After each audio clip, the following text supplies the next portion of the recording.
जादुई हथौड़े की कहानी। मनसगांव में एक लोहार रामगोपाल रहता था। उसका एक भरपूर परिवार था, जिसका लालन पालन करने के लिए उसे कई बार दिन रात काम करना पड़ता था।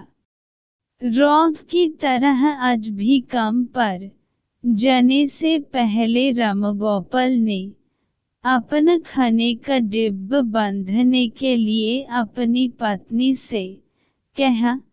पत्नी जब डिब्बा लेकर आई तो रामगोपाल ने कहा, मुझे आज आने में देर हो जाएगी, शायद मैं रात को ही आऊं। इतना कहकर रामगोपाल अपने काम पर निकल गया। काम पर जाने का रास्ता एक जंगल से होकर गुजरता था। वहां जैसे ही रामगोपाल पहुंचा उसे कुछ आवाज सुनाई दी। जैसे ही रामगोपाल कुछ पास गया तो उसने देखा कि एक साधु भगवान का मंत्र जपने के साथ ही हंस रहा है। हैरान होकर रामगोपाल ने पूछा, आप ठीक हैं? उस साधु को रामगोपाल नहीं जानता था, लेकिन साधु ने एकदम से उसका नाम लेकर कहा, आओ रामगोपाल बेटा, मैं तुम्हारा ही इंतजार कर रहा था। मैं भूख हूँ, मुझे अपने खाने के डिब्बे से कुछ खिला दो। बाबा से अपना नाम सुनकर रामगोपाल हैरान था, लेकिन उसने कोई सवाल नहीं किया और सीधा अपना खाने का डिब्बा निकालकर उन्हें दे दिया। देखते ही देखते बाबा ने रामगोपाल का सारा खाना खा लिया। उसके बाद उस साधु ने कहा, बेटा मैं तो सारा खाना खा गया, अब तुम क्या खाओगे? मुझे माफ करना। रामगोपाल ने कहा, कोई बात नहीं बाबा, मैं काम के लिए बाजार जा रहा हूँ, तो मैं वहीं कुछ खा लूंगा। यह सुनकर उस साधु ने रामगोपाल को खूब आशीर्वाद दिया और भेंट के तौर पर एक हथौड़ा दे दिया। रामगोपाल ने कहा, आपका आशीर्वाद काफी है, मैं इस हथौड़े का क्या करूंगा, इसे आप ही रखिए। साधु ने जवाब देते हुए कहा, बेटा यह मामूली हथौड़ा नहीं है, यह जादुई हथौड़ा है जो मेरे गुरु ने मुझे दिया था और अब मैं तुझे दे रहा हूँ, क्योंकि तुम्हारा दिल साफ है। इसका इस्तेमाल अच्छे कामों के लिए ही करना और किसी दूसरे के हाथ में इसे कभी मत देना। इतना कहकर वह बाबा वहन से अदृश्य हो गए। रामगोपाल अपने हाथों में हथौड़ा लेकर बाजार काम करने के लिए चला गया।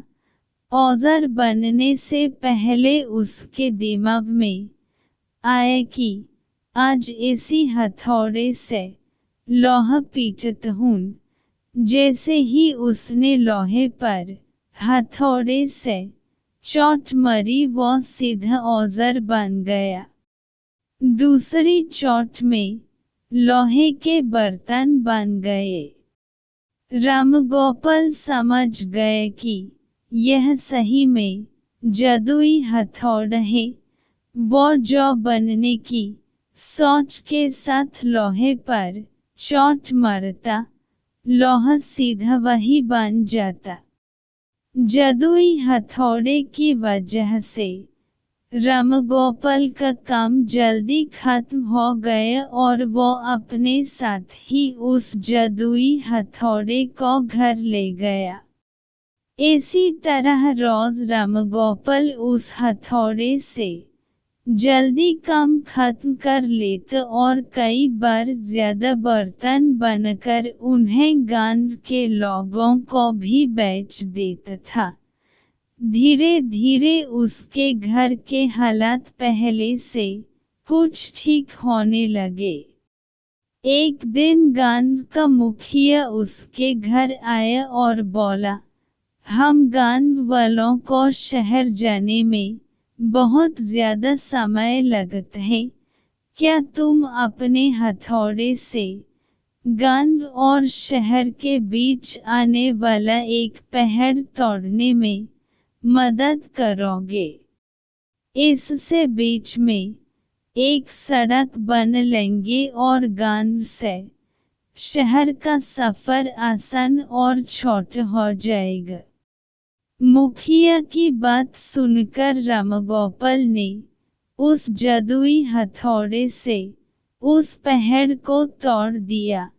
मुखिया और गांव के लोग बहुत खुश हुए और उसे खूब शाबाशी दी। पहाड़ तोड़ने के बाद घर लौटते समय लोहार के मन में हुआ कि इस जादुई हथौड़े से मेरा काम जल्दी हो जाता है, लेकिन कुछ ज्यादा फायदा तो हो नहीं रहा है। इसी सोच में डूबे हुए लोहार घर जाने की जगह दुखी होकर जंगल की तरफ चला गया। उस जंगल में वही साधु बाबा लोहार को दोबारा देखा।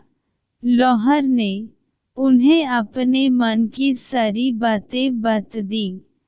साधु ने कहा, इसका उपयोग सिर्फ औजार और बर्तन बनने व पहाड़ तोड़ने तक सीमित नहीं है। इससे तुम अपने मन का कुछ भी बना सकते हो और किसी भी कठिन चीज को आसानी से तोड़ सकते हो। रामगोपाल ने अच्छे से साधु बाबा से उस जादुई हथौड़े को इस्तेमाल करने का तरीका सीखा। उसके बाद रामगोपाल ने बहुत धन कमाया। आज रामगोपाल एक अमीर आदमी बन गया है। अभी भी वो जब भी जरूरत महसूस होती है, उस जादुई हथौड़े का इस्तेमाल कर लेता है। कहानी से सीख, चाहे कोई वस्तु हो या दिमाग, इनका इस्तेमाल पूरी तरह से करना चाहिए। साथ ही अपने पास मौजूद सामान का मोल समझना जरूरी है। व्यर्थ हताश होने से काम नहीं बनता।